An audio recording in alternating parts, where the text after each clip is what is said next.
PanAm was founded in 1927 by some really sharp guys. Bob, you probably know a lot. You probably know a lot about PanAm. Yeah, long trip. Yeah. One ship, they had their first revenue earning deal was from Key West to Havana, a mail run. And as you all know, they became the major company. They had a really forward-thinking management. They had all kinds of innovations, and they really shaped the international airline industry for decades. And then they went bankrupt in '91, like a lot of companies. PanAm was the big dog. They started in '27. Hap Arnold, Carl Spatz was involved, as well as a lot of other smart people. In the early '30s, PanAm extended their routes first into Central America and South America, and they did this by buying smaller airlines that already had rights, had agreements, licenses with foreign countries to do deals, and they bid on contracts, generally for mail. They started carrying passengers. When somewhere between 30, 31, 32, 33, the Clippers, they started using these Clippers airplanes, which were Sikorskys. They started with the S-38 and the S-40 flying boats.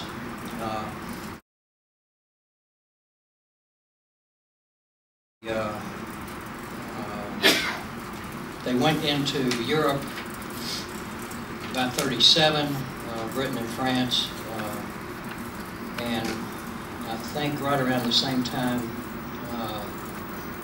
they also started using a new flying boat. It was a Boeing 314, and took a Pacific route all the way to China. So they pretty well had the world covered before World War II came along. When World War II exploded onto the scene, and certainly when we knew we were going to be involved before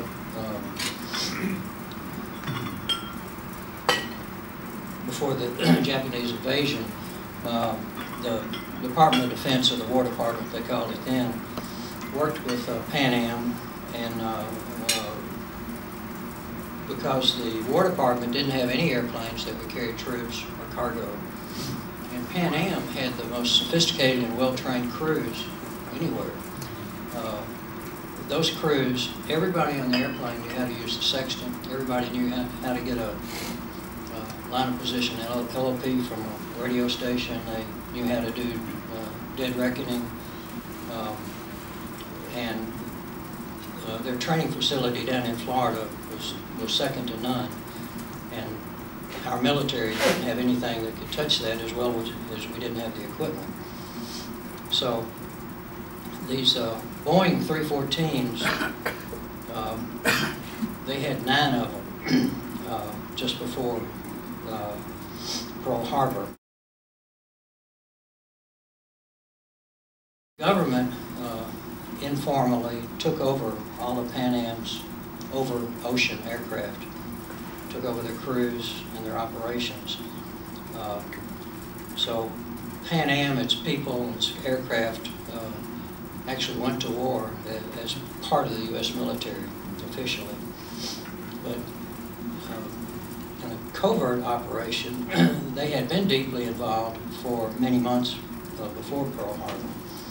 They had been building and supplying new airfields along the Atlantic coast of Central and South America, on Africa's west coast, and they had jumping off points to air supply the war that was already raging in North Africa. So when the U.S. entered the war, those airplanes and those air crews were the only way to airlift cargo and people, other than by ship, to these foreign countries. In 7 months, in 1942, 1,445 disassembled fighter planes plus tons of supplies and ammunition were delivered by PanAm crews to the British Army that was being pushed towards Suez. And these planes helped reverse the tide and the campaign El Alamein. PanAm extended its supply routes, taking equipment, fighter airplanes and ammunition and other equipment all the way to Tehran and Russia, India. They had the DC-3s that were flying over the hump in the Himalayas. They took fuel and ammunition to the Flying Tigers and supplies to Chiang Kai-shek in China. They evacuated 3,564 women and children from Burma as it was about to be overrun. The 9 Boeing 314s and 2 Martin 130 Clippers, which are now officially owned by the U.S. government but still flown by PanAm crews, was the sole thin line connecting America with the distant war zones. This is how President Roosevelt crossed the South Atlantic to meet Churchill in Casablanca. They flew other top military and diplomatic industrial leaders to secret meetings all over the world.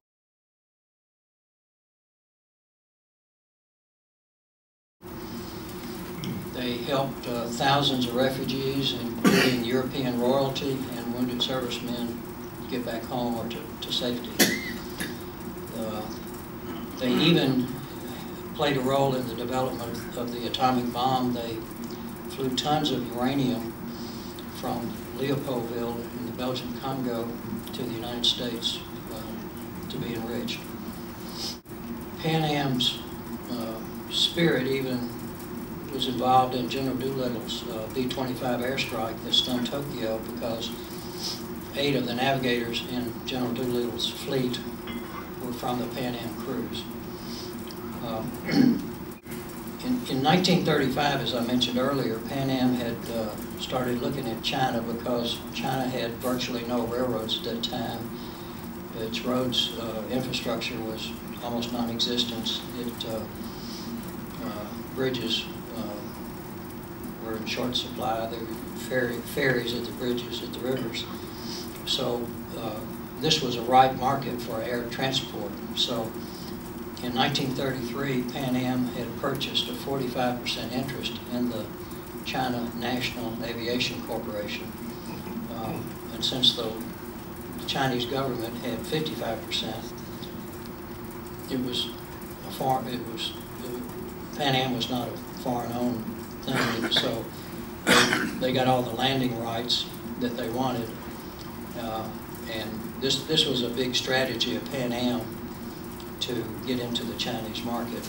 Had fleets of Ford Trimotors and S-38s and S-43s, DC-2s, DC-3s, Douglas Dolphins, Commodores, and Condors. When the war broke out,